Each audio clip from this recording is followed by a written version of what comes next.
Mokama gang war में पूर्व विधायक अनंत सिंह का सरेंडर, बाड़कोट में आत्मसमर्पण, भेजे गए पटना बेउर जेल।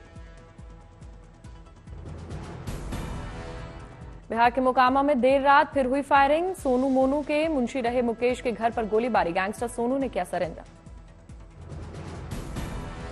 बिहार के मोकामा में फायरिंग की घटना पर तेजस्वी यादव ने नीतीश सरकार को घेरा, कहा असहाय सीएम नहीं कर पा रहे हैं कार्रवाई, उन्हें जमीनी स्थिति की नहीं है जानकारी। तेजस्वी यादव ने अनंत सिंह पर निशाना साधते हुए कहा, हमारी सरकार आएगी तो ऐसे लोगों को जेल में डालेंगे। हम तो बिहार के लोगों को कहना चाहते हैं, बिहार को बचाने का काम करना चाहिए, सब लोगों को मिलकर के ऐसी सरकार को हटाना चाहिए। और जब हम लोगों की सरकार बनेगी तो कोई एक अपराधी जो है बचेगा नहीं, सब पे कार्रवाई होगी। तेजस्वी अनंत सिंह के सरेंडर पर बोले ललन सिंह, कहा तेजस्वी यादव अनंत सिंह को टिकट क्यों दिए थे, उनकी पत्नी को चुनाव क्यों लड़ाया था। तेजस्वी जी दिए थे कि हम दिए थे? तेजस्वी जी काहे दिए थे उनको टिकट? उनकी पत्नी को काहे चुनाव लड़ाई?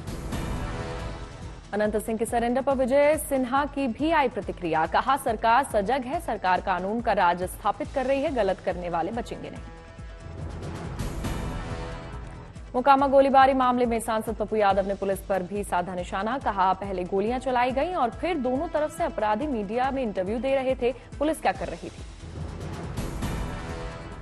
दोनों गोली चलाने वाले मजे में टीवी इंटरव्यू दे रहे हैं और एक दूसरे को मारने की बात कर रहे हैं। वो कह रहा हम मार देंगे, ये कह रहा हम मार देंगे। मतलब सरकार नाम की चीज है ही नहीं।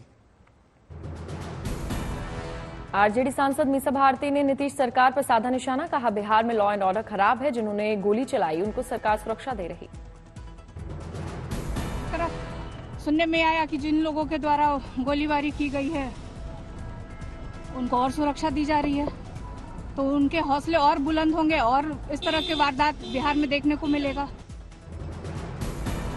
गिरिराज सिंह का तेजस्वी यादव पर निशाना, बोले तेजस्वी अपने पिताजी से पूछे कि कैसा था उनका कार्यकाल बिहार में, लोग दिन में घरों से निकलने से डरते थे। पिताजी से घर में पूछ ले, नवविवाहिता पति और पत्नी दिन में निकलने में डर लगता था, वो जंगल राज इस राज्य में नहीं आएगा। जो भी अपराधी होगा नीतीश कुमार के राज में उसे सजा मिले। जितिन राम मांझी ने कहा, हम नहीं मानते कि ये लॉ एंड ऑर्डर का मामला है, बिहार में शांति है, विकास हो रहा है। सैफ पर हमले के आरोपी की बड़ी कस्टडी, 29 जनवरी तक पुलिस हिरासत में रहेगा शरीफुल, बांद्रा अदालत ने बढ़ाई रिमांड। मुंबई पुलिस ने दर्ज किया सैफ अली खान का बयान, एक्टर ने बताई हमले की वारदात की पूरी कहानी। सैफ ने बयान में बताया कि 16 जनवरी की रात वो और उनकी पत्नी करीना कपूर 11वीं मंजिल पर अपने बेडरूम में थे, उन्होंने अपनी नर्स की चीखें सुनी। सैफ को दोस्त अफजर जैदी ने सुबह 4:11 पर लीलावती अस्पताल में भर्ती कराया और औपचारिकताएं पूरी की। सैफ अली खान के मेडिकल रिपोर्ट में खुलासा, सैफ को 5 जगह लगी चोट, पीठ, कलाई, गर्दन, कंधे और कोहनी पर लगी चोटें। अयोध्या के मिल्कीपुर में उपचुनाव को लेकर सीएम योगी ने की रैली, विपक्ष पर जमकर साधा निशाना।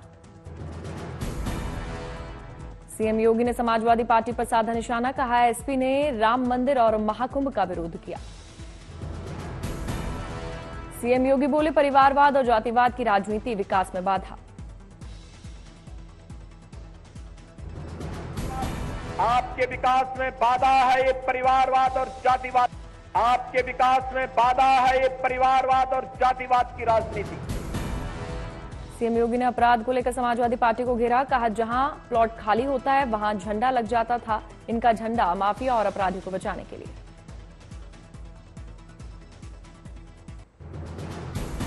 रमेश बिदूड़ी ने आप सरकार पर साधा निशाना, कहा आतिशी फ्रस्ट्रेटेड हैं क्योंकि उनके कार्यकर्ता बीजेपी में शामिल हो रहे हैं, केजरीवाल का लिफाफा फट गया।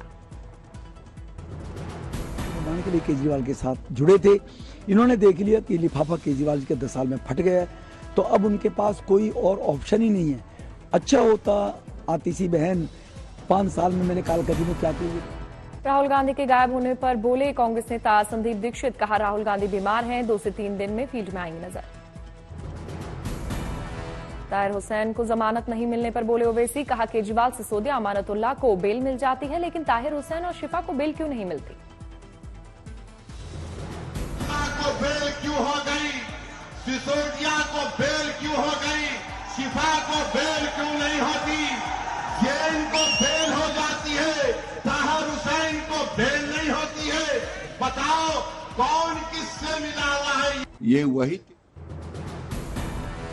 गिरिराज सिंह ने ओवैसी पर साधा निशाना, कहा मुस्लिम तुष्टीकरण से बाहर नहीं निकल पा रहे ओवैसी, सरकार ना तो मुसलमान को फंसाती है और ना ही हिंदू को, जो कानून तोड़ेगा पुलिस उस पर कार्रवाई करेगी।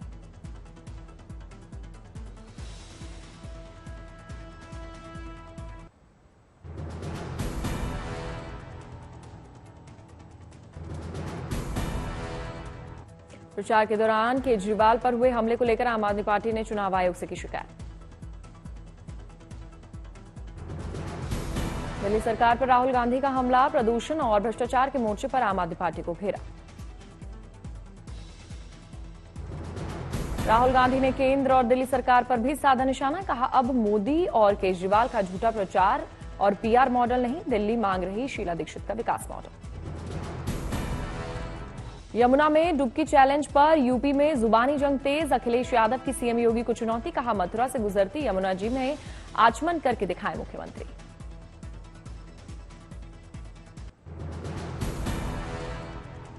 आम आदमी पार्टी विधायक अमानतुल्लाह के बेटे को पुलिस ने बिना लाइसेंस बाइक चलाने पर रोका, गाड़ी छोड़कर हुआ फरार।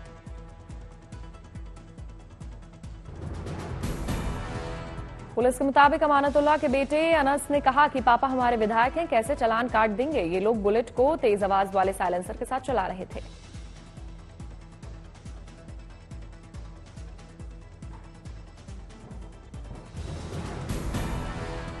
चालान मामले में बीजेपी नेता योगेंद्र चंदोलिया ने कहा कि आम आदमी पार्टी विधायकों ने दिल्ली को अपना घर ही समझ लिया है, दिल्ली जनता इन्हें चुनाव में सबक सिखाई। इन लोगों ने समझ लिया है कि दिल्ली इनके बाप की है और इस प्रकार से गुंडागर्दी, और वो भी इलेक्शन टाइम में जब पुलिस भी अलर्ट है, सारी चीजें, इलेक्शन कमीशन भी अलर्ट है, तो ऐसे में यह गुंडागर्दी का आलम है। अमानतुल्लाह खान के बेटे की बाइक विवाद पर कालकाजी से कांग्रेस उम्मीदवार अलका लांबा का बयान, कहा कानून सबके लिए बराबर होता है, जो नियम तोड़े उन पर कार्रवाई होनी चाहिए। महाकुंभ में